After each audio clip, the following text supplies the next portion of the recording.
Hello and welcome back to another episode of Armchair Analysts, the only podcast that has never recorded in the same room until now. Indeed. My name is Rupert Meadows and I've written and broadcasted about all things football on platforms such as TalkSport Radio and Give Me Sport. My co-host Cameron MacDonald has spent 3 years working as an FA licensed intermediary here in the UK. But above all else, we're fans. Yeah, thanks for that, Rupert. We're getting to the end of the group stages with 2 groups already concluded and everyone else getting ready for the final game with everything to play for in most of them. Which of these games reinforced our beliefs about certain teams and which changed everyone's minds? As always, timestamps are in the description, and let's start off with the groups that have already wrapped up, being Groups A and C.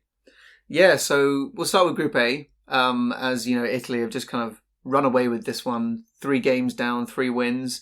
Was that a surprise for you? I mean, we kind of talked about how they have at least somewhat defied our expectations with the first couple of wins, but, you know, were you surprised to see them get a clean sweep? A little bit. I mean, not that Italy aren't a strong contender. Obviously, they've got lots of players, not in terms of just beyond the first level. We saw them use that sort of quote-unquote second string side against Wales and still did really well.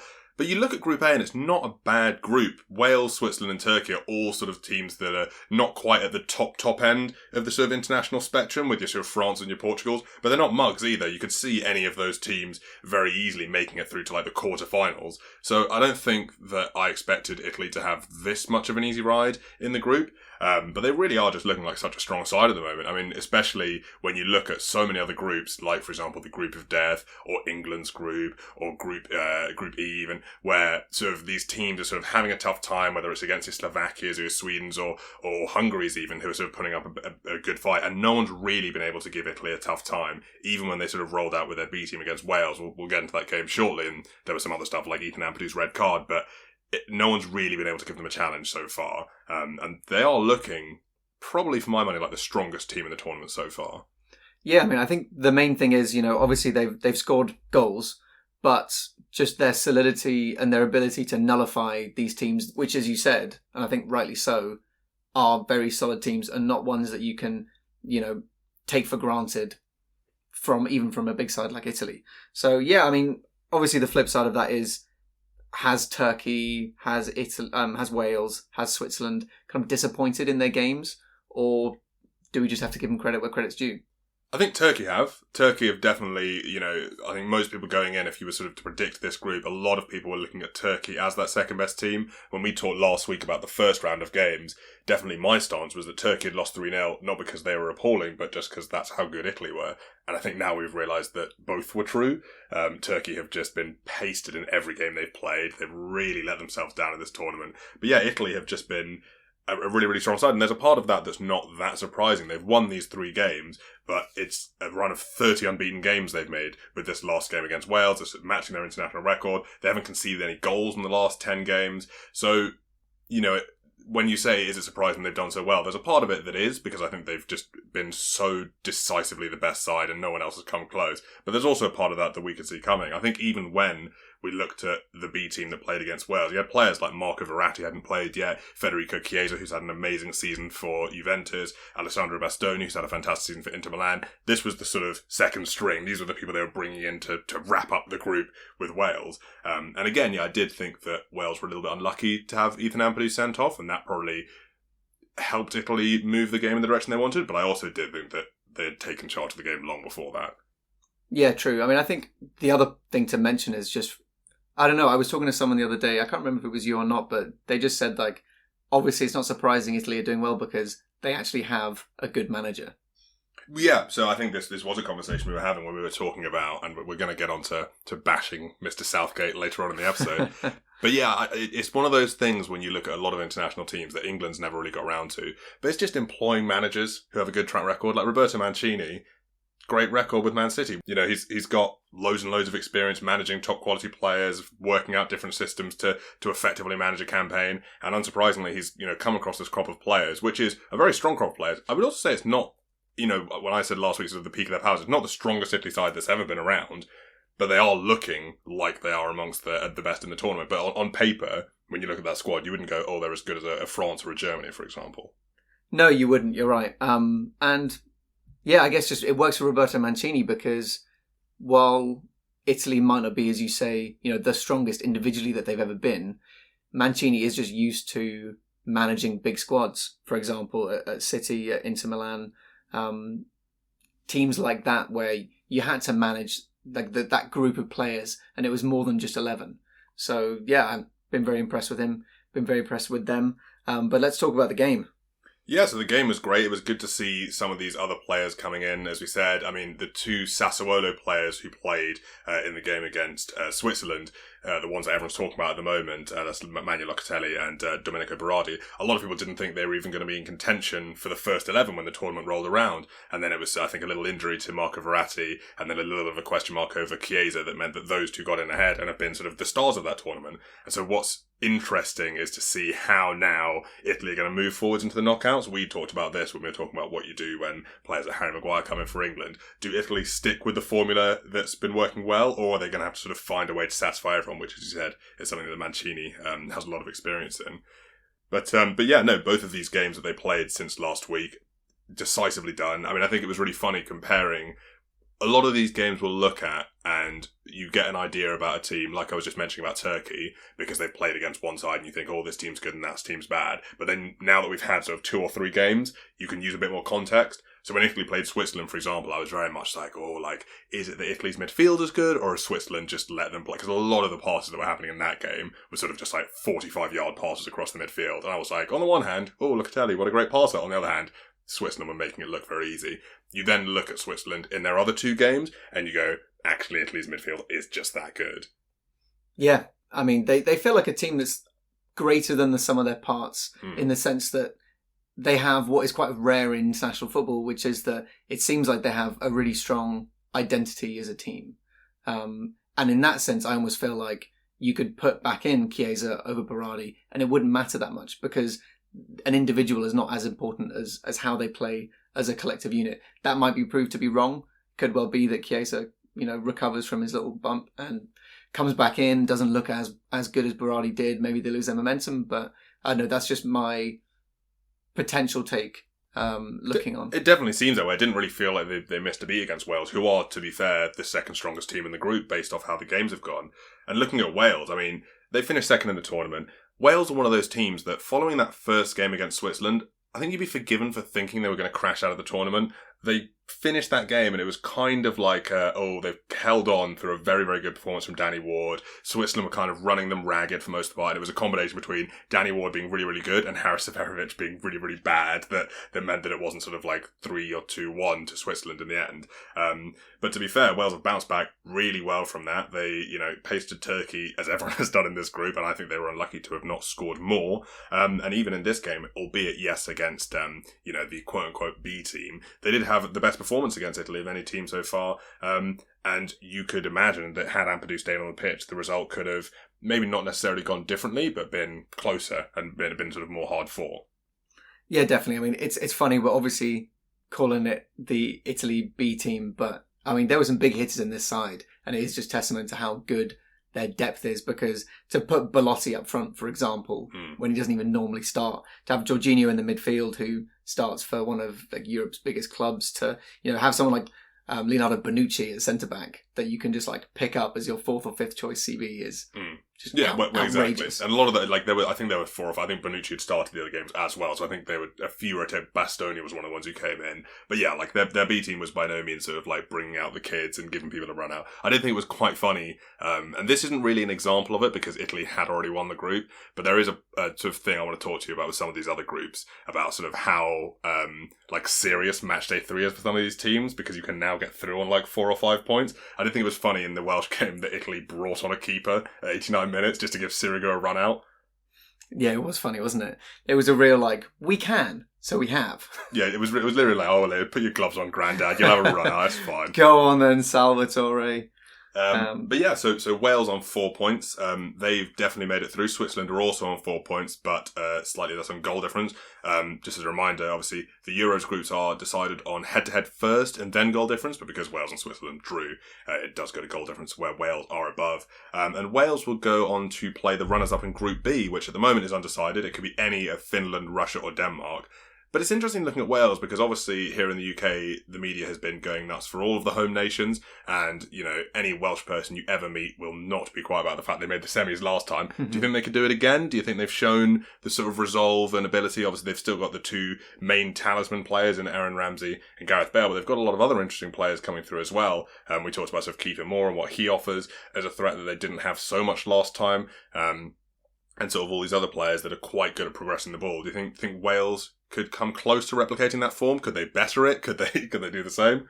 I don't know. I guess the only consideration for me the only thing I'm worried about that makes me feel like maybe Wales can't do it is that they hit a bit of a wall against Italy. I think kind of Italy slapped them down quite hard, despite maybe not playing all of their strongest players. It wasn't just that Wales didn't score; they had very few chances. One of their young, exciting players got sent off. I do wonder if maybe their momentum's just kind of been a little bit stifled by that and might come back to mean that they don't progress past what they could have done if they'd finished, the group in a really strong way. Like, for example, if they'd played Turkey as their last game, won 2-0, looked really strong, and then used that to that confidence just to yeah, exactly. Off. Yeah, it's possible. I just think about that. Wales versus Finland. Obviously, anything can happen on the day. Or Wales versus Russia. Or maybe. I mean, it's weird to say, but I feel like Denmark are the strongest team of those, even though they're bottom of their group as things stand. True. But those other two teams, I could see Wales playing them and winning. I would sort of maybe even have them as sort of slight favourites. I would agree. But yeah, no, I think it could be really interesting to see how far they go. The other team that may be through are Switzerland. They're also on 4 points. They probably will be. I mean, last Euros is quite interesting. We've found ourselves in a situation where a lot of teams are going to end the group stages on 4 points and haven't been in the top two. It looks like it's going to end that way anyway. Yeah, and it's really just going to come down to the wire, isn't it? It really is. And of course, like in the 2016 Euros, when they first put in this third place rule, it was Portugal that won the whole thing, and they drew 3 of their group games and had 3 points. Doesn't look like 3 points is going to be enough this time around. But Switzerland, yeah, I think they're probably going to make it through. It's quite hard to put a finger on Switzerland because their performances in these games, like I was mentioning earlier, you look at a lot of these teams, and their performance across these games have been so different. Like against Wales, they looked really, really dominant, but couldn't quite make it happen with Haris Seferovic. And then against Italy, they just looked absolutely abysmal. I was just looking there and I was like, how is this midfield filled with European performers? Yeah, it was strange, wasn't it? They looked like it's their first day on the job. And then against Turkey, they looked fantastic. They were all, even Haris Seferovic looked good in that game. And they had loads of players come in that hadn't really played yet. Shaqiri, who had played, had a great man of the match performance. Steven Zuber, who hadn't played prior to that game, came into the team and assisted all 3 goals. So I think Switzerland, the fact that I can't put a finger on them exactly is not a bad thing. I think they have maybe a side that they haven't fully shown everyone yet. Yeah, I'd agree with that, and I think they're probably hoping that's the case. Yeah, I hope they get through. What I quite like, and is kind of just, again, getting that feeling while we're talking about it, and all of these teams are going to finish on 4 points. I like that in this Euros, maybe more than normal, it feels like there's a real magic at the cup kind of element to it, in that it's going to come down to the wire, and there's going to be a bit of chance involved with whoever progresses, and I just kind of feel like Switzerland, again, you just don't know what's going to happen on their 90 minutes, as you said. Like, they could put together a really consummate performance, or they could look like 11 people who only play together once a year. It's quite funny you say that because there's been a bit of a back and forth. Like, I've spoken to a lot of different people, I've read a lot of different things. There are some people who really like the third place rule, and other people who really don't like it. Like, I was reading one article that sort of said, like, because they've made this third place rule to give us a round of 16 before the quarterfinals. And I read this one thing that someone was saying, like, what was really nice about the Euros, its USP, was that it was so, like, quick, and if you made one mistake, it was over. If you lost the first game, your feet were really to the flame. And now that's not you. Now, technically, I don't know if this could be the case this year, but as we saw with Portugal, you can make it through on 3 points. So you could lose the first 2 games and still make it through. And I don't know how I feel about that in an international tournament. Definitely when Portugal won it, I do remember thinking, like, that's obviously they had to then win those knockout games. They didn't win a single game. Not in regular time. Yeah, it was all like added time and penalties. But I just remember thinking, like, is that a good measure of how good a team is? If you can sort of worm your way through the group, the fact that you could. We were talking about Denmark there, and we'll talk about them in a bit. Denmark could still make it through, and I like that because I think Denmark have really been hard done by. But that's like a specific example rather than the rule. Yeah, the fact you can lose your first 2 games and still make it through. I don't know that I'm a fan of that. I know what you mean, but again, the fact there are only 3 games in the group stages, I like. They don't play each other twice. To be fair, I don't think that happens in the World Cup either, does it? But even if it goes to the round of 16, it still could happen over 90 minutes. It's anything to play for. It's still a cup run. Like, it's not that they're playing over 2 legs or anything like that. So I think it's just kind of much of a muchness. Like, with this system, as you say, to an extent, it's not as competitive as it could be because you could win 2 games and still progress. But I still think that... Or lose 2 games even. Or lose 2 games, sorry. I still think, I think the other way round would also rely on a little bit of luck as well. So I don't know. Yeah, I think that's right. I kind of agree when I read that point about like it being a USP of sort of like you mess up in one game and that's it. It's a really unforgiving format and it sort of gets straight. And now we've sort of gone for round of 16, so there's more teams that last longer and there's more exposure and advert reasons and sponsorships and all that stuff. But I don't know, and a lot of people sort of complain. It's one of those things that also made me think of like the Swiss Champions League. So I was like, if people don't like there being a round of 16, just you wait until we have 10 Champions League group stage games. Yeah, to be fair, I am pretty anti just like the expansion of a... More football for the sake of... Yeah, exactly. And I do like the idea that it's kind of anyone's game, and I like the idea that sides that we don't normally see in the knockout stages, we will see this time, but maybe I like that because it's a one-off and I'm not used to it, rather than it's because I think this new format is better than the old format. So, yeah, I'm willing to concede that one for sure. The last team that we have in the group, which is definitely a team that wishes there was less football to play, because every time they turned up, they just did horribly, was Turkey. And Turkey, they're a team, yeah, like we talked about it last episode, so many good players who have sort of been playing at various clubs. They had 3 players from Lille, who obviously had a fantastic season in Ligue 1 this season. Barak Yilmaz, a lot of people were tipping, sort of like have a really great tournament. Zeki Çelik's being chased by like half the teams in the UK. And they've just dropped the ball so hard. Every game, they've not just lost, they've lost badly. And even games like, for example, the Wales result, I was looking at it, I was like, you were lucky to get out with that scoreline. Yeah, you're right. It's a weird one because I think Turkey are a big footballing nation. Huge footballing nation. And I think back in 2004, they were ranked 4th in the world. So they've got a history of success, and they had a couple of really good runs in the Euros and the World Cup 15 years ago. But for the last 10 years, they've really struggled as a national team. And again, when I go back to that idea of like national identity, I just don't think the players are used to playing together. I don't think they play well together. I don't think it works on a fundamental level. It just seems weird to me because there are plenty of teams that are still on 0 points and you would expect to be on 0 points or sort of haven't been sort of the best, or the ones that you would think of typically as the weakest. I'm thinking like of North Macedonia, who've played all 3 games, or Hungary, another one, who obviously do now have a point, having drawn with France. And they've just, even when they've not played that well, they've shown so much more fight. Or Denmark are obviously the other example, who have 0 points but have played really well in all those games.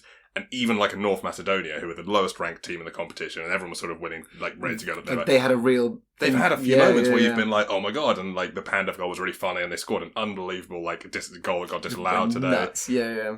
And I haven't seen anything close to that from Turkey, really. Yeah, honestly, you're right. I don't know what it is about Turkey that has led to it. I don't know if there's kind of dissent within the squad, or not dissent, but they just don't get on as people. Dissatisfaction, yeah. But it is confusing because you would think that the players that they have on their roster would allow them to play better. Should be doing, yeah, you'd expect at the very least, even if it was 0 points, 3 losses, a few memorable moments and a few moments of that was some quite nice football, and it's not been a second of it from Turkey. True. Well, that's them for the tournament. Hopefully they can spend the rest of the run. Rest of the summer just like enjoying hanging themselves. out in the same room. Yeah. Sit around. We're going to lock the door until you learn how to play as a team. Yeah, exactly. The other group that has been completed at this point in time is Group C, which of course has the Netherlands, Austria, Ukraine, and North Macedonia. And starting again with the Netherlands, another team on 9 points, another team that's just absolutely gone wild with it. Loads of individual players having great performances, like Memphis Depay, Wout Weghorst we talked about the other day, Gini Wijnaldum has scored a brace today, but also loads of just great team performances as well. The way they've sort of come together, particularly after how sort of on the edge things looked against Ukraine. When it was sort of a 3-2, they sort of let that game slip away with them, and then they managed to get it back, but for a moment it was also squeaky bum time. And they've come back and they've scored 5 goals with no reply, which, is a good turnaround from conceding 2 when you were 2 up. It ain't so bad for sure. I mean, we kind of talked about how obviously that the first goal they conceded against Ukraine was just a world-class goal that you can't really do anything about. And then the second one, they just grabbed. And if anything, I would say the fact that they did end up winning that game shows a real strength of character. And yeah, it feels like more than any side, I would say the team's coming into form at the right time. The players are all just flying. And yeah, boxes ticked. It's working. And lots of young players that we look forward to seeing more of. Donald Marlin, of course, played in this final game. He got in ahead of Wout Weghorst and he picked up, I think, a second assist of the tournament. Been looking really good. Memphis Depay, as I said, sort of going from strength to strength. And also, like, how crazy is it that the Netherlands has those two players, Depay and Wijnaldum, who are the scorers today, both of whom have moved on a free this summer? And it's like one thing for Wijnaldum, who's 30, you can sort of maybe see why someone's gone like, oh, we're not going to give you a new 2-year contract. And there's been sort of that conversation. They're like, oh, we'll give you 1 year. And he's like, oh, I want 3. And so that's to run out. Memphis Depay is 27. That is such a coup for Barcelona. Especially because they don't have any money at the moment, so they're going to play like that absolutely. for free. They've absolutely nailed it. It is bizarre. I mean, I just kind of wonder, like, how soon into that first game do you think Jurgen Klopp's head was in his hands as he watched Gini Wijnaldum just dominate that midfield? Well, I wonder if it's one of those sort of chicken egg situations, isn't it? Like, is it because he's been sold that he's now sort of like, great, I've got a new lease of life, my new boss is going to be watching me, got to sort of show off my stuff, or not even necessarily that, but sometimes a sort of buoyancy that a player might get from thinking like, great, I've got a new manager, he's chased after me, he's like made me all these promises, because both these players, have secured moves over the last week and had starring roles. I think there's like an element of like vindictiveness to it as well. It's like, look what you're now missing out on. Yeah, exactly. Like, I'm furious and I want to like... Because he did leave slightly unceremoniously. I mean, he got to say goodbye to the fans, fortunately for him, but it was one of those moves that I just thought, like, why are you letting him go? Is he not still quite good? Is he not still starting for you? It did seem like a bit of a weird one. I didn't know how Liverpool benefit from that, but... I guess we'll find out next season if they've managed to replace him adequately. But Netherlands, lots to love. They're obviously going to be in the next round. I think they're going to be going quite deep into this tournament, so we're going to get to see a lot more of them. Agreed, yeah. The second place team that went through, I want to say maybe a bit surprisingly, but also they are one of those teams that you sort of look at sometimes. There are things they do and you go, oh, you're quite good. And then other times you go, like their first goal that they scored last week was just like such a good move. Yeah, I mean, goal of the tournament contender. Yeah, had it not been for Patrick Schick. Well, exactly. Like a day later, Patrick Schick was like, nope. But yeah, no, they've gone through with 6 points, and they've beaten Ukraine today to do it, and I was quite surprised by that because I thought after Ukraine's first match, I was thinking, oh, they're assuring for second. They look really strong. Yarmolenko's really good. Malinovsky is a really solid player as well. For sure. Obviously, they've got all these fantastic players, and it's just not really worked out. And they're one of those teams that, on 3 points in third place, I don't know that that's going to be enough to be one of the third place teams that qualifies. I'd be surprised, but I mean, again, it's anyone's guess. I mean, they had 50% possession each, and Austria just moved the ball better, created quite a few more chances with the same amount of time, and managed to get a goal. So I think that Austria in that game did show themselves to be the better side and the 100%. Side that should be progressing. They're absolutely peppering the Ukrainian sort of goal, and they're having so many shots. But yeah, it was just surprising to me because I sort of had Ukraine as this quite expansive sort of like do or die kind of team, like the team that if they lose, they're going to lose 3-2 like they did, and to sort of like have this fizzle out with a 1-0, I was a bit like, oh. I was kind of excited. You're right. It would have been fun to have like a 2-2, like, and then like a last minute winner to go exactly. through or something like that. But here's what it is.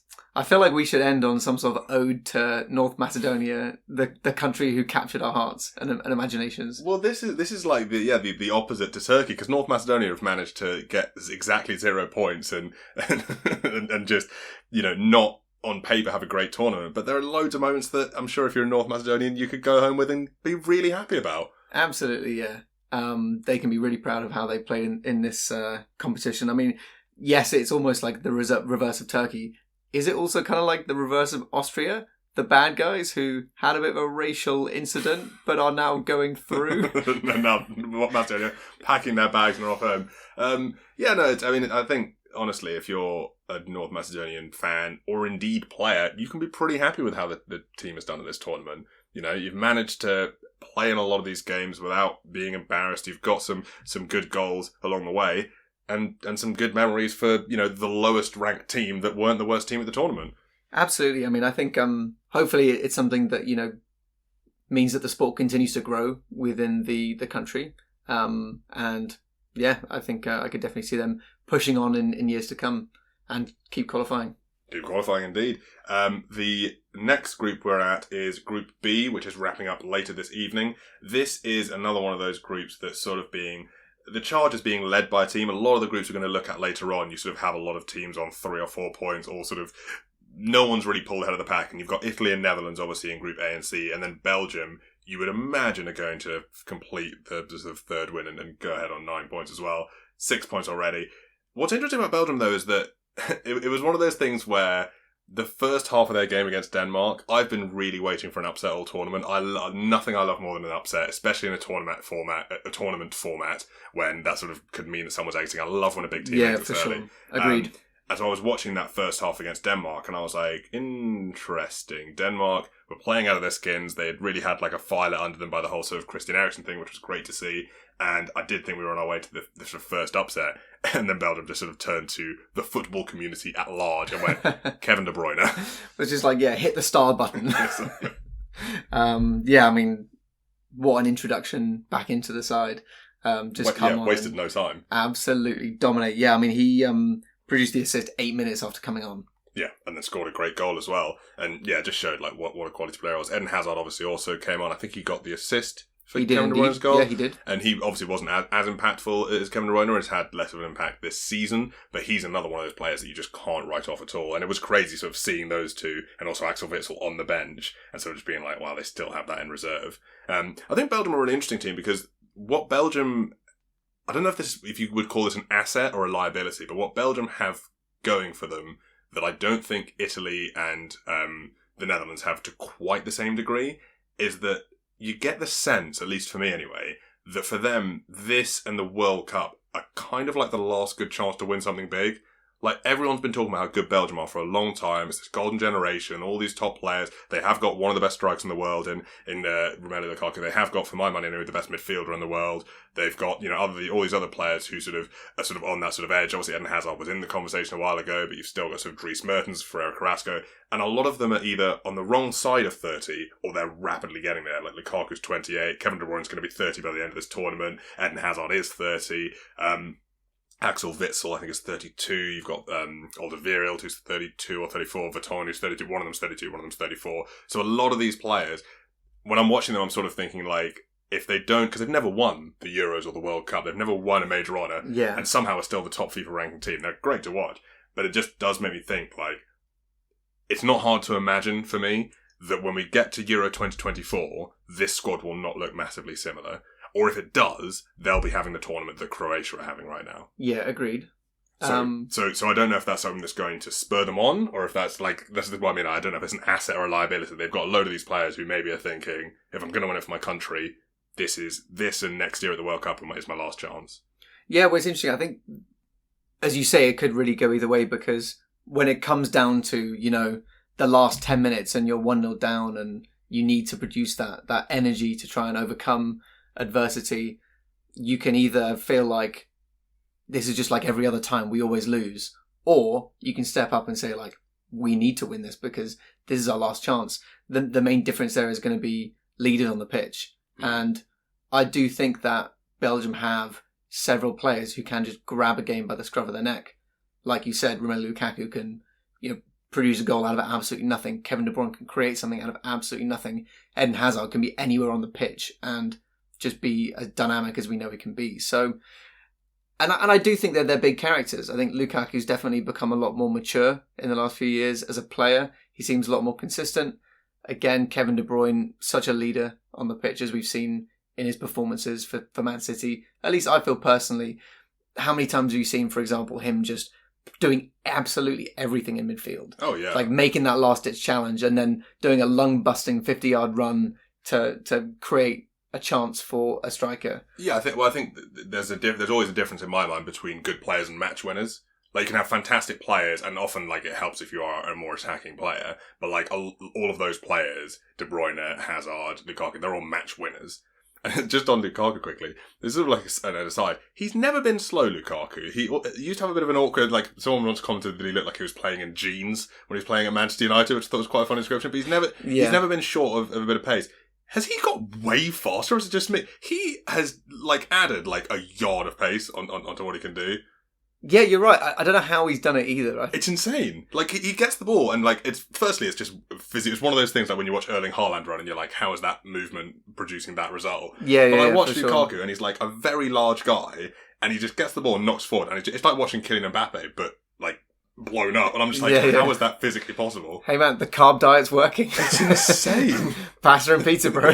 That's so impressive. That's how you get it done. It's just one of the most, if you're a defender, the most terrifying thing you can imagine. Just like either side of him, either like you're trying to get the ball and he's got it, he's taken one touch, and you're like, well, that's it, see ya. Or he's coming towards you like a million miles per hour, you're like, even if I tackle him, he's going to body slam me into next week. Yeah, well, I guess part of it is, probably due to, just confidence in your game. Like being willing to run at 100% your top speed with the ball at your feet that maybe he wasn't able to do as a younger player. And I also just guess, part of it is maybe he's always been a guy that took care of himself. Like I remember reading an interview with him at like age 20 and he was like, I don't drink, I don't eat anything bad. Like he's definitely been a guy that looks after himself and is therefore going to be performing at his top level until at least 29, 30. Yeah. So I guess he's just in the form of his life, and his physicality hasn't dropped at all. It hasn't dropped. It's got better, which is just crazy. The speed thing is insane to me. Yeah, you got to. I mean, I guess the one thing to add, maybe based on my comment previously, is that I don't feel like they have a midfield general. I think that's maybe the one thing that they're missing is like a vocal presence. I suppose you could say Witsel is sort of the more sort of experienced guy who's used to sort of marshalling a midfield more so than sort of the other players they've got kicking around in that area. Yeah, like Dendonker's quite a young guy, for example, and I don't think he really has the experience to, dictate play verbally to his teammates. You're right, I think Axel Witsel does have that, but obviously he's had a bit of a broken up tournament, so whether or not he can find form will be important for them, probably. It definitely will be. Looking at, we've got two teams on 3 points. We've got the Russian Federation and we've got Finland, and I believe the Russian Federation is ahead on head-to-head. They're actually behind on goal difference, but because of the head-to-head, they are currently in the lead. And if Russia and Finland can both end up on 4 points, this is one of those groups that's getting quite interesting, because if Denmark beat Russia, we're going to have 3 teams on 3 points. And because it'll have been sort of like a rock, paper, scissors, because Russia beat Finland, but Finland beat Denmark, but if Denmark beat Russia, then it's going to come down to goal difference.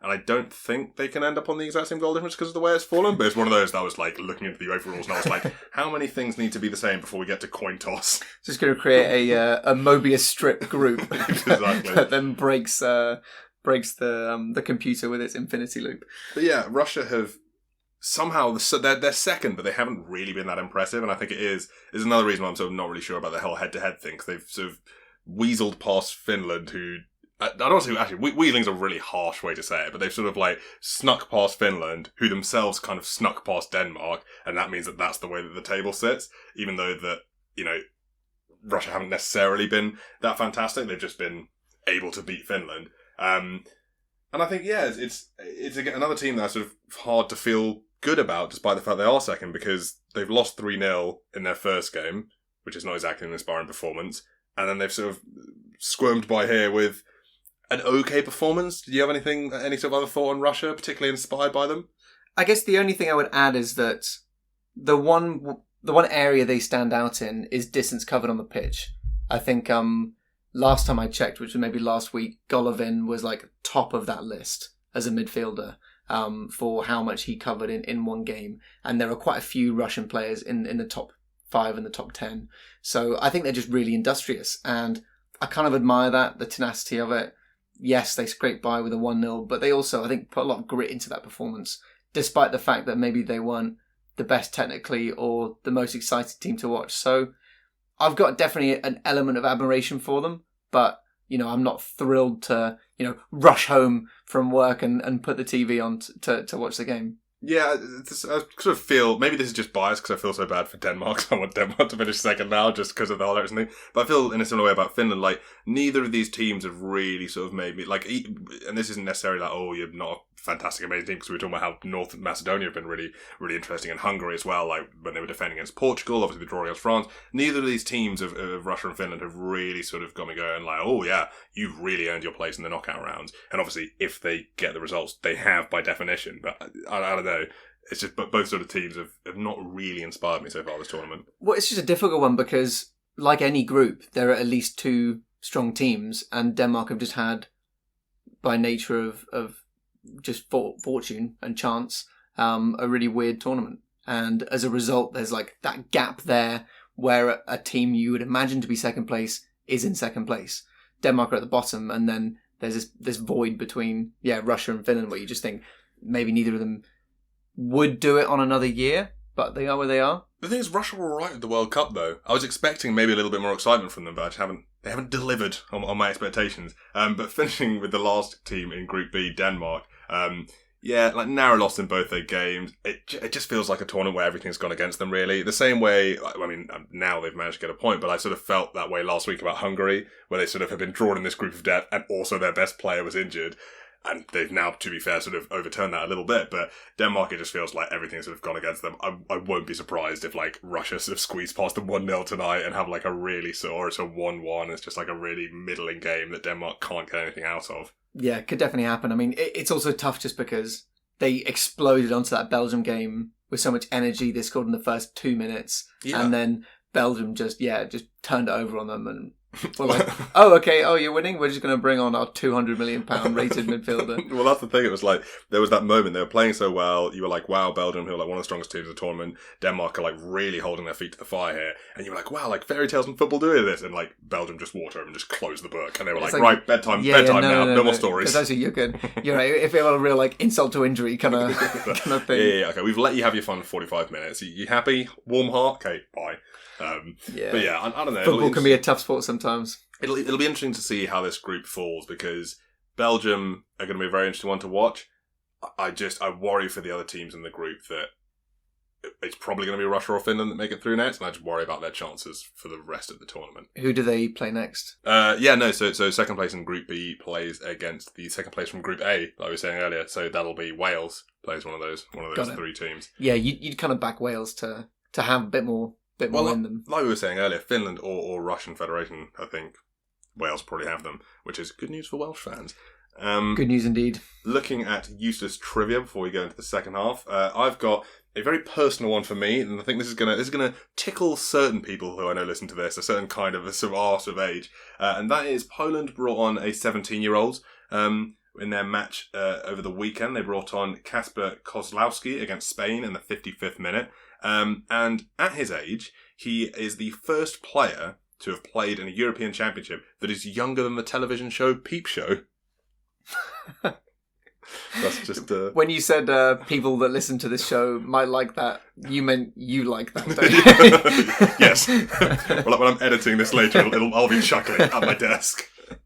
That is good stuff, man, and not one I'd come across. Or did you do that primary research yourself? I did not do that primary research myself. I have all of my favourite TV shows. I have like the date there, and I like the calendars of players who could possibly film that. Who is it? Speaking of research that I did not do myself, my fact this week is from Stephen Hawking, who you may not have known. Right. Back in 2014, did a research report on what England needed to do better in international football, and he came up with a couple of different things. The first one, open a wormhole and travel to a dimension where we hire good managers. Well, he actually did say some funny stuff about how bad we are at penalties, but he said that England should wear red more because it intimidates our opponents, and we're, I think, 20% more likely to win games while wearing red. That we should play a 4-3-3, which we're doing our best to avoid, despite it matching our squad pretty well at the moment, in my opinion at least. And they also said that a European referee would significantly increase our chances of winning, as, and I quote the late Stephen Hawking here, European referees are more sympathetic to the English game and less sympathetic to ballerinas like Suarez. Well, I mean, the chip on his shoulder there. He really did. I wonder his 4-3-3 there, because you were saying like the red, there's 20% more chance. I wonder if his England should play a 4-3-3 is based on like him going, oh, these players do this, or it's like, oh, England have won like 17% of their games more when playing a 4-3-3.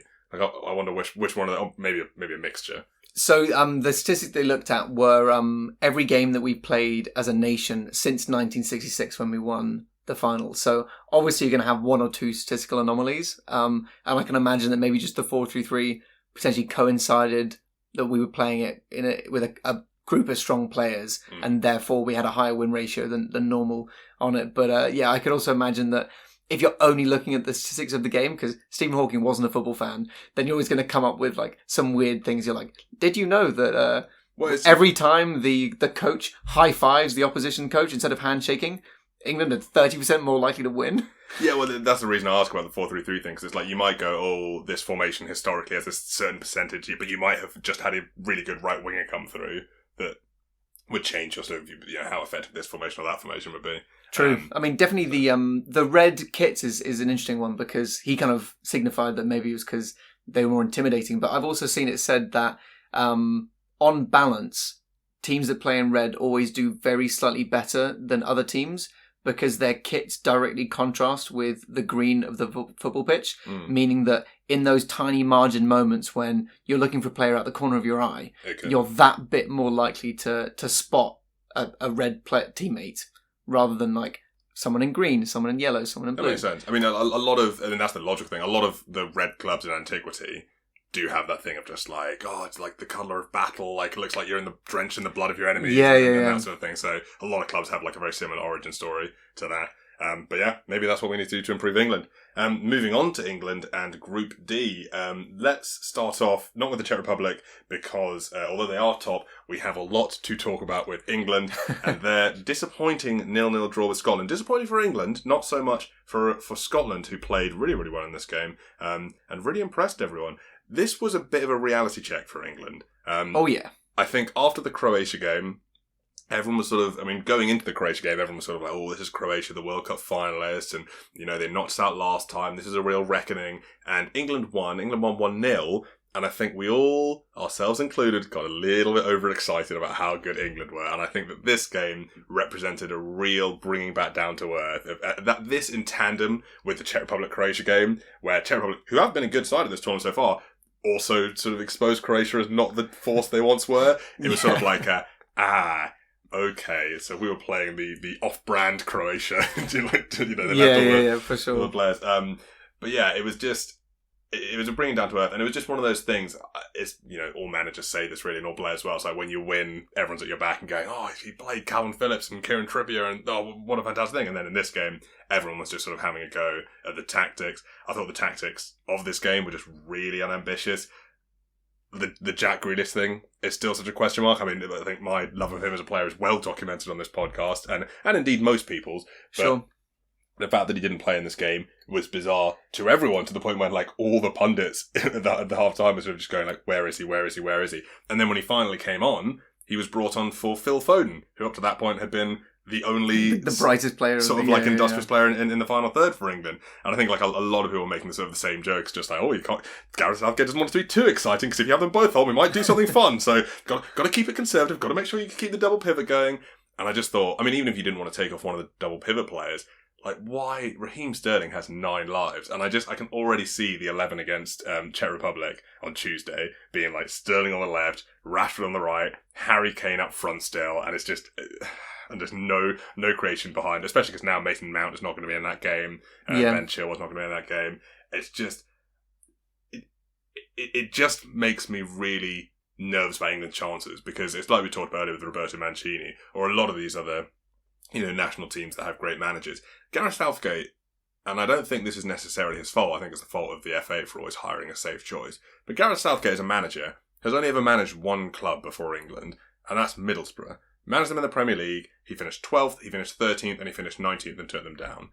And on the basis of that, he then went into the England setup, with his most recent accolade having taken a team down. Sure. And he's now managed a team. And I think you can see that Gareth Southgate came up as a manager managing a team like Middlesbrough in how he manages England, because the way that England, or at least the fans think that England should play games, is when you're walking off the pitch and you've got a point, you're going, that's unacceptable, we should have got all 3. But Gareth Southgate's managerial education was managing Middlesbrough in the Premier League, which is a situation where more often than not, when you're walking away with a point, you're going, great, that's another point, that's another stage towards safety. Most teams are stronger than us in this league, so a point is really, really good. And I just think that informs how we play all these games. He's very, very cautious. He always looks like he's more scared of losing the game than he is about winning it. Like, he's more worried about losing than he is about winning. Yeah. And I just think, sometimes you'll have a very fortunate draw of the tournament, like we did in the World Cup, that'll help you get to certain places. But as soon as you say you play a big team, it just feels like he's wearing his dad's suit. He's just not. He's not ready for. You know what I mean? Yeah, no, I do know what you mean. I guess the only thing that I would say maybe feels a little unfair is to completely ignore his managing of the England under-21s, who were a very successful side, and if they didn't win games, almost any game, because they were so highly rated by the time he left, they would leave that pitch saying, "How do we not win? We should have won comfortably." So there are ups and downs with the under-20s. They finished bottom of their group at the under-21 Euros in 2015, I think, and the under-20s have been very, very good. The England entire youth setup has been great, with and indeed without Gareth Southgate. Yeah, that's true. And like the under-19s did really well without, and the under-20s did really well. Yeah, so that's fair. I think the other part is, we talked about the squad before the tournament started, and we said it's really exciting because there's a lot of tactical variety there. And just Gareth Southgate hasn't done anything with that. Because, you look at this side and you think, just me looking at the lineup and I think like, oh, okay, we need to change something up. Like maybe drop to 5 at the back. You don't even need to take a player off. You can put Declan Rice in the middle. Mason Mount drops a little deeper and that maybe frees up space for the wing backs to press on and things like that. Sterling up, yeah. Whereas instead, Southgate's like, oh, cool, Phil Foden, you can come off or you're a direct replacement, Jack Grealish. Well, that's the thing. What did that sub really change? It was changing one sort of creative, industrious player who's sort of going to run through the lines for another. So it didn't add any new dimension. It just had someone who had slightly fresher legs, which, the trade-off was fresher legs, but he didn't really have enough time to get into the game. Yeah, exactly. So in that sense, I just feel like, why, for example, did you not bring James Ward-Prowse instead of Bukayo Saka? Because surely Bukayo Saka's strength is in his tactical flexibility, but you're not going to use him for that.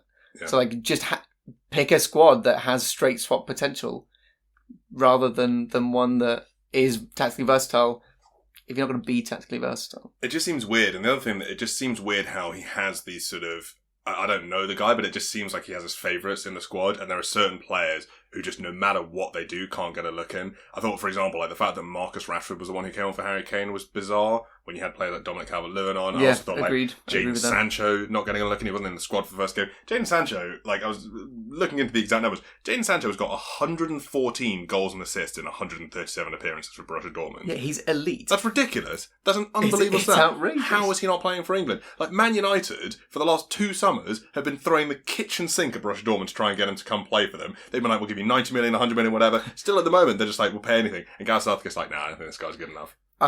How quickly do you think Man U would straight swap Jadon Sancho for Marcus Rashford? In a heartbeat. Exactly. Yeah. They'd do it so fast, like, Dortmund's head would spin. But Southgate sort of doesn't, and I don't know if this is sort of an English bias thing, and he's like, oh, well, he doesn't play in the Prem, so he must play in some sort of Farmers League. And I think he came out the other day and he was like, oh, I think with direct reference to Sancho, he was like, oh, you can't always play like the players that haven't had all that experience. Jadon Sancho has played in loads of Champions League, knockout games, and he's scored loads of goals against top opponents. He's a great player, and I think that's evidenced by the fact that United are always trying to sign him. Yeah, very true. Speaking of players that Man United would love to sign, how about Harry Kane? Yeah, Harry Kane. Is it time to open a dialogue about his England form? It's just a weird one because he is obviously a great striker, but we're in this bizarre position in the Euros where he hasn't scored any goals. He hasn't even had a shot on target yet, and I just feel like he's being mismanaged. I agree with you. I think the main thing that I feel when watching Harry Kane play for England is that maybe how we view Tottenham is wrong. A lot of it is made of how he kind of drags Spurs up the table, carrying the team on his back. But you've also got to recognise that team is built around him, and he doesn't play very well when it's not. Well, yeah, when you have a one-star player, it goes both ways, doesn't it? It's like the player drags you, but in cognizance of that, the rest of the team goes, okay, we're just going to let you do your thing. Like guys like Jack Grealish at Villa, for example. Exactly. Let's just do what we as best we can to make him look as good as possible. And I think that at England, both the manager and maybe I think the players selected don't necessarily do that with him. The fact that he's sort of always dropping back is just not something that is advantageous to him or the team at the moment. And the whole game, it was just like, Harry, stop coming back. And I do look at sort of like Gareth Southgate and the way he's setting up the team. Either tell Harry Kane to stop dropping back and coming into the midfield, Or if he wants to do that, like he does it for Spurs, play a winger that can actually take advantage of that. Raheem Sterling is not Heung-min Son. He can't take advantage of this. Play, I don't know, Jadon Sancho.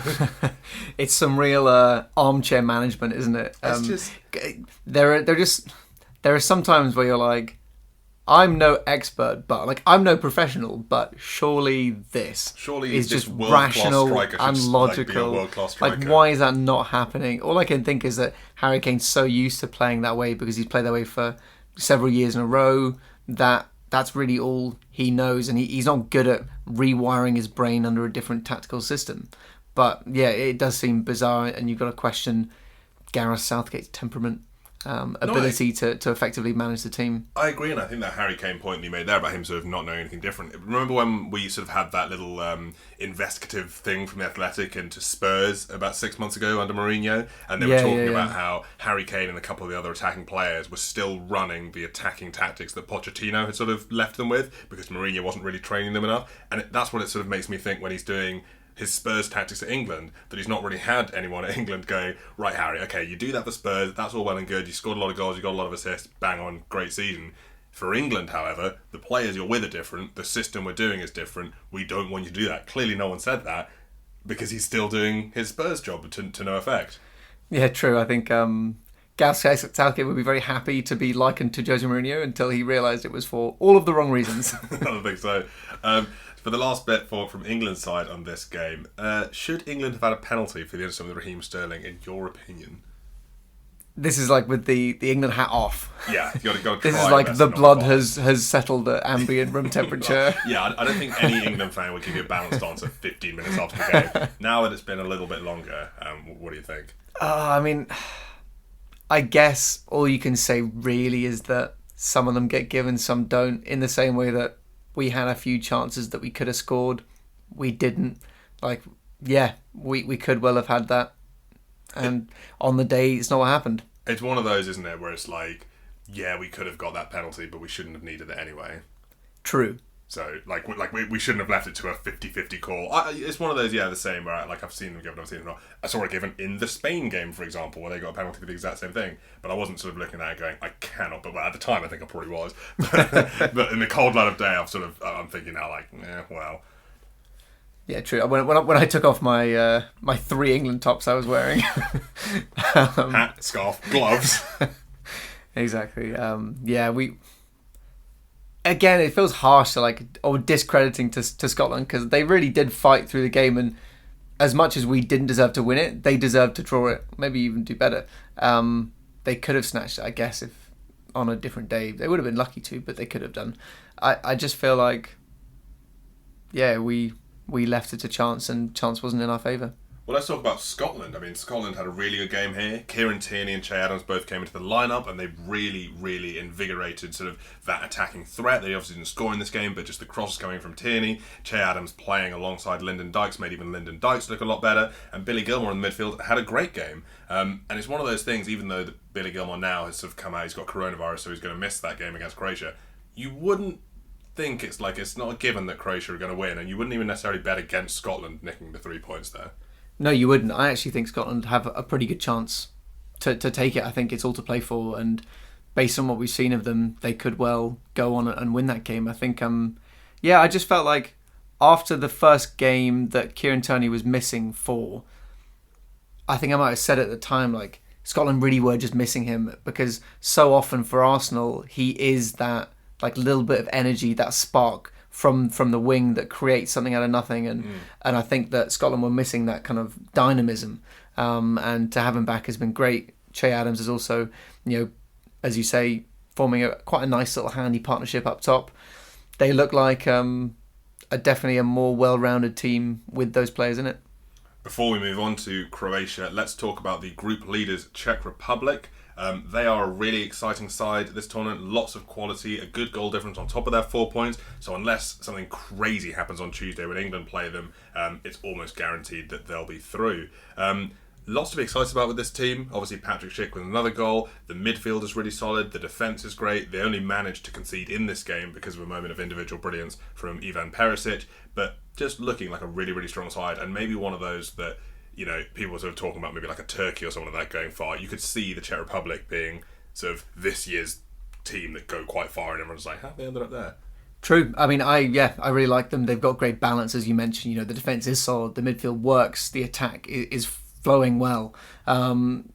Again, feels like they're being well managed, and that by fortune or by playing well together, it does just work. That being said, I do kind of wonder when I look at Croatia. They haven't played well at all. England stumbled past them. They created very little and would not have scored in this game either, but for Ivan Perisic doing something great. And just looked very flat, and it does just look like they've left it a little bit, like I was talking about Belgium before, like they looked like if they were going to win something, it was at the last tournament, and now this crop of players, they've got a bit too old, the ideas have gone, they can't really thread it together. They could turn it around against Scotland maybe, but I think the interesting part from Scotland's perspective is that had you swapped sort of these games around for the group, and Scotland had played Croatia in the first game, they'd always be sort of going in with the hope, but they'd sort of probably been thinking, well, you know, we'll probably lose this game. I mean, I think most Scottish fans, when you spoke to them after losing the first game against Czech Republic, the general consensus was, oh, this was the only game where we can get points. We'll get battered by England and Croatia. They've drawn with England, and I think now, if you're Scotland, you're going into the game against Croatia, and you're thinking, why shouldn't we, you know, get all 3 points against them? True. Croatia are just bereft of ideas. yeah, definitely. It's funny, isn't it? A few weeks ago, if you told me that Czech Republic would draw to Croatia, but they'd be disappointed with the result. Yeah, you'd just be like, what? Looking at Group E, which is one of the very, very close ones, it's 4 points at the top, 3 points, 2 points, and 1 point, so still everything to play for on the final day. Sweden are at the top with 4 points, and yeah, it was a game that it didn't really tell us that much. We didn't already know about Sweden. Alexander Isak had another great performance. He was only denied by Martin Dubravka doing well between the sticks, and then Dubravka giving away a penalty was unfortunately what lost Slovakia the game. But an interesting game that I think we learned more about Slovakia than we did about Sweden, because we already sort of knew which of Sweden's strong points were their strong points and which were their weak points. Yeah, I I'd think agree. this sort of came through in this game. Slovakia, I've been so impressed with, just because they play teams that on paper are better than them. And it's one of those, it's like when we were talking about Wolves a few weeks ago. It's like, even if they lose, they really make you work for every inch that you get on the pitch. Definitely, yeah. And I think as a result, they're the ones playing Spain last in the group. And I can just see that again, like, much as Sweden and Poland have given Spain a tough time, I could see Slovakia doing that, maybe even better than either of those sides have, because already they've made it clear that if you want to get a foothold in the game against them, you're going to have to really dig in. And I don't know that Spain have the quality to do that at the moment. No, they don't. I mean, my guess would probably be that it could well be a 0-0 draw. I mean, the fact that Slovakia had the lion's share of possession, but didn't manage a single shot on target against Sweden. Sweden have a good defence, but not so good that I think that isn't a disappointing statistic for Slovakia. It definitely is. Looking at Spain on 2 points, a really odd tactical decision, again, from the manager. They did bring in Gerard Moreno, finally, but they played him on the right wing in order to accommodate Morata. And that also sort of meant that not only did you have a player who was really good up front this season playing out of position, but it sacrificed their chance to have a runner in behind from the right wing, and Poland play with wing-backs quite high up the pitch at times, so you would have thought someone like Ferran Torres running in behind would be a real area where you could make Poland pay. Again, Morata just had a really dodgy game. Moreno did well a lot in the game. He got into solid positions. He set up the goal for Morata well, which Morata, I suppose, did finish, but it was as close to a side foot into the net as you could get, really. Yeah, for sure. And I just was, the whole time I was watching that game, I was just wondering if Spain wouldn't be better off with him down the middle. It's funny, isn't it? Because you talk about, Gareth Southgate maybe having favourites, but Spain surely have the worst case of that. I mean, I think, was it the manager saying Morata and 10 other players will play? Yeah, I think he's just sort of trying to dispel it. It's just, but why? But why? Why, man? Why? Why do you want to? Well, this is the thing. It's like, Moreno won the penalty, which was maybe a little bit of a dodgy penalty, and then he sort of hit the post. Didn't manage to put it in. Then it comes back out. Morata basically has an open goal and puts it wide, and I was just like, "You're gonna start our next game," and this is why Spain are going out in the groups. Yeah, I mean, heartbreakingly, you can't blame Morata. You've got to blame the manager. Like, if I was Morata, I'd almost be thinking like, please don't play me. Why does he keep starting? I like my country. I'm not good enough. My son is going to be so angry when I get home. Dad, injure yourself. Throw yourself down the stairs.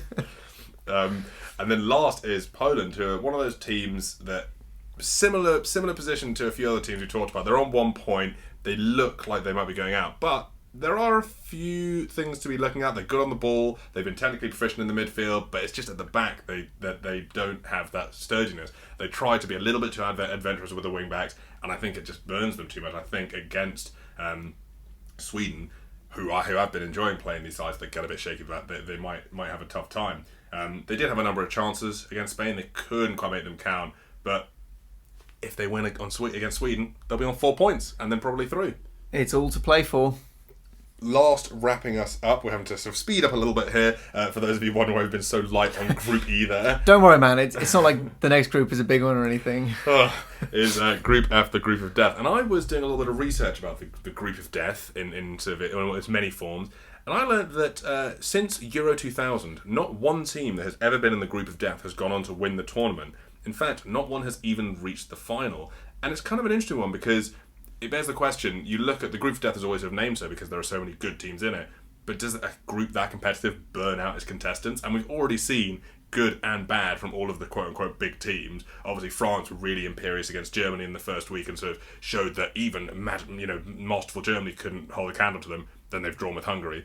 Germany couldn't quite get it in gear against Portugal. Then they've just absolutely bossed them in the game of the tournament. Portugal was sort of struggling to break down Hungary, but then everything fell into place and they just blew past them with 3 goals in about 6 minutes, but then got battered by Germany here. So looking at these teams, France, obviously at the top on 4 points, the first huge upset of the tournament courtesy of France, which was a good game. Was a good game, yeah, I very much enjoyed. Despite the fact that I thought I quite liked France, I was very happy to see Hungary get a draw. Is it just because we've been bereft of a really good upset? I like France as well, but you can't fault a good upset. Just like the underdog story, someone getting a little bit of their sort of trousers pulled down. Hungary, you can't not have a bit of a candle for the team that's in the Group of Death that doesn't quote unquote belong there. And I think Hungary did so well for so long against Portugal that it was just a bit heartbreaking when they conceded so many late on. Even if they'd lost 1-0, you could have gone but 3-0 was just really harsh. And then against France to have a 1-1. The crazy thing about that was they could have won. They'd been defending they really so could have heroically, done, yeah. And then it was just one really horrific moment of defending from Willy Orban. And I just thought, that they could have come away with something here. They could still get 4 points if they beat Germany. But I don't think that'll happen. Have crazier things happened? I think so. Crazier things have happened. But France, you know what I was thinking about when I saw this 1-1? I was thinking about France's game, and I was watching the Portugal game and how Portugal definitely need to win in the next game.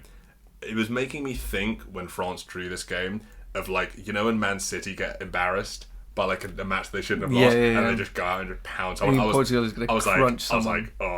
France. I could see France beating Portugal 5-0 in the next game, just being furious because there's so many chances they couldn't make count. It was a real misfiring evening, and I could just see them just going out against Portugal and just being right, we're pissed now. True, it could well happen. I mean, I also think Ronaldo's probably going to be pretty pissed off that he scored the goal to take them 1-0 up, and then they scored 2 own goals.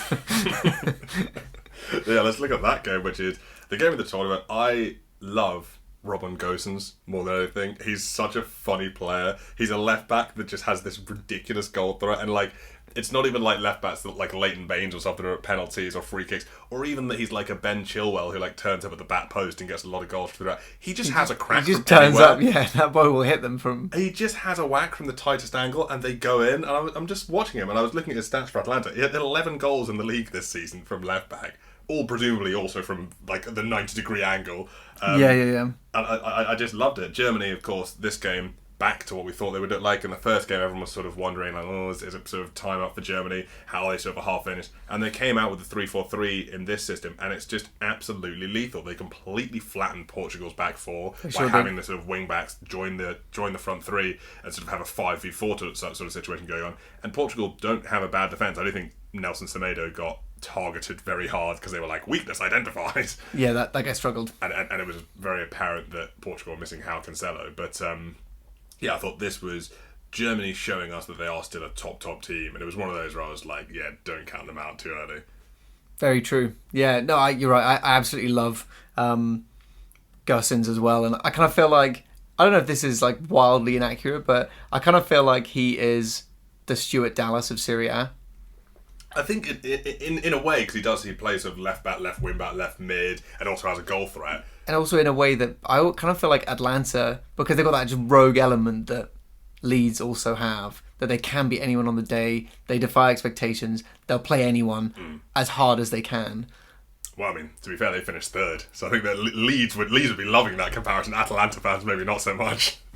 True, but I mean, are Leeds just a couple of years behind? I mean, very, very possible. But yeah, no, he was one of those players. I just think it's always great when you see a team play well. It's even better when you see a team play well in their own sort of style. And that 3-4-3 is just so interesting to watch, especially against a great team in Portugal. I thought it was interesting. You made a point last week about Spain drawing with Sweden, and you were like, all the other teams in the group will be looking at that as a template and going, that's how you beat them. Portugal was so decisively beaten by that 3-4-3 that I was like, even if they make it through the groups now, everyone knows your weakness areas. Everyone knows just overload your back four, and you can force them to make mistakes, and you can just cut back really quick goals, and high and wide fullbacks will just knock them out. And it was one of that combined with the sort of France getting a bloody nose, I could just see them rocking up with a similar system and just running Portugal. Yeah, true. I mean, I guess the only thing that Germany have going for them that's going to be very hard to replicate is someone like Kai Havertz and someone like Thomas Müller. These like space interpreter, Raumdeuter roles that I think work really well in that system, because Germany are creating so many chances for someone who is then able to find a lot of space in the box. They're going to get a lot of chances. And a very fluid front three as well, with, Havertz and Müller and Gnabry, all, Havertz and Müller are fairly similar, but Gnabry sort of offers a lot of difference. But they can also rotate and fill the spaces they need it, which works again well with sort of having those wing backs come forwards. I think somewhere on the continent, Pep Guardiola was furiously taking notes. Yeah, exactly. Portugal are looking like they might not get through the next round if they don't beat France. 3 points is probably not going to be enough to get through to the next round, particularly if they lose by more than one goal to France, because their goal difference is, I think it's +1 at the moment, so they're quite close to having a negative goal difference. For sure. It really did highlight how much of a miss Cancelo was. Gosens just dominated that left side because he was targeting Nelson Semedo, got to run the game, and I thought that Portugal were going to be maybe they were sort of my, not even outside shout, but I was like, oh, Portugal could win the group of death, and this has just sort of really affirmed the levels. Yeah, same for me. I actually, I think I said the first after the first Euros match, they were like my rogue shout to win as well. Like I think I put a bet on them, and I've been wrong. I've been wrong as I have been wrong many times before. Wrapping us up with Hungary, who managed to steal that point, as we just talked about with France. But the one bit of commentary I want to say about Hungary: great goal, great celebration. I mean, yeah. You do just love, I don't know, players that just lose their composure. I'm always such a big fan of. Just because, they're just showing so much passion for the game. And Hungary, in the same way that North Macedonia have shown their passion, have just kind of really taken up the spirit of football. Well, again, a team that everyone thought was going to get exactly nothing from this tournament, and if nothing else, they've got a point that they can walk away with. They've had 2 great performances. Obviously, the Portugal game crumbled, but the performance was great up until the end. And I just think, that goal was so funny. Like, the whole way he was just running, looked like a pretty normal thing, leapt the thing, and you could just see the stuff on that woman's desk fly as the players just slammed their fist down. He was like, ugh! True, yeah, but again, I think we said at the beginning that they have nothing to lose as a team. No one's expecting anything from them, and they're just going to give it their all, and they almost maybe could win a game.